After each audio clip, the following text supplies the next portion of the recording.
Honest J. Nowak. Oh yeah.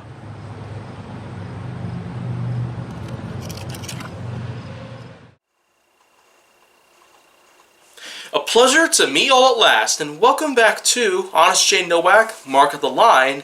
And now, here comes the obligatory thing that I pretty much happen to do every single time here.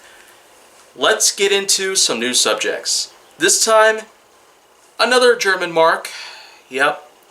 And I'm going to be doing another one pretty soon as well, so stay tuned for that. But anyways, episode 734 is basically going to be about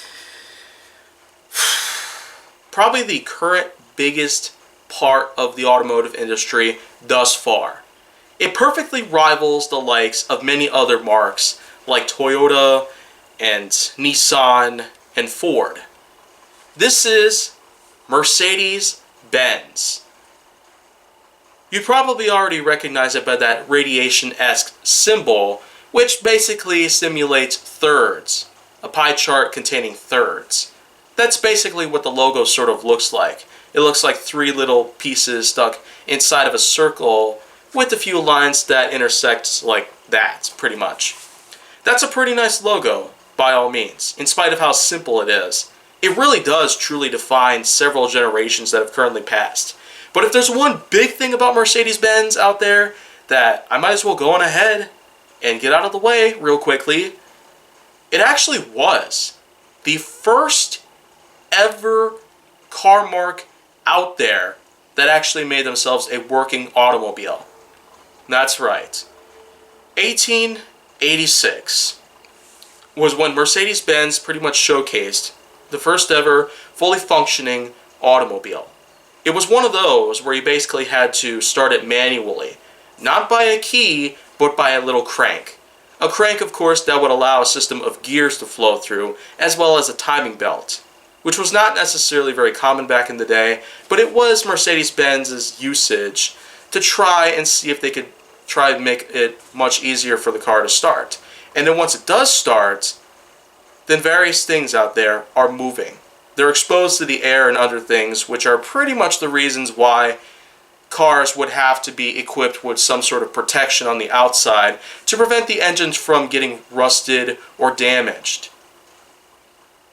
But of course, we'll never forget that truthfully, Mercedes-Benz was pretty much the first ever contender of the time period that was able to pull off such an amazing feat of engineering like that. But going back a little bit more towards the future itself, you could find Mercedes-Benz cars pretty much all over the place, especially when you get to at least 100 years later, 1986.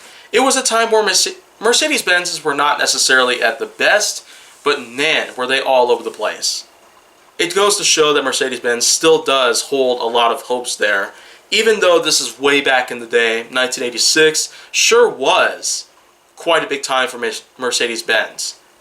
It was also a time where, similar to how Ford invented an all-new Taurus vehicle with more rounded edges rather than pointed ones like most cars did during that particular era, Mercedes-Benz did something very similar by introducing a few new models of their own, with similar sort of styling cues that would eventually define the next generation itself of the 1990s and 2000s pretty much. Leading up until today, where Mercedes-Benz still does hold a lot of high hopes beyond a lot of people's fair recognition, and also with so much popularity and profits that tend to exceed the millions upon billions, which is really gigantic. It goes to show that such an industry like Mercedes-Benz has proven to be the first ever of its kind, and also probably one of the greatest ever put out in history. Chevrolet has had its great deal of history. Ford Motor Company did also a fantastic job out there. But Mercedes-Benz really does triumph over many of them head on. It could basically go headlong and not collide into anything. That's how skillful, brave, and willing that they pretty much are.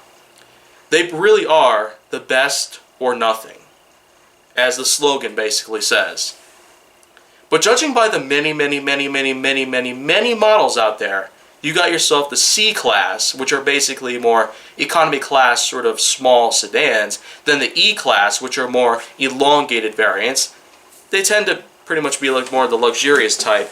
And then of course you have yourself the G class, which is just incredible by all means.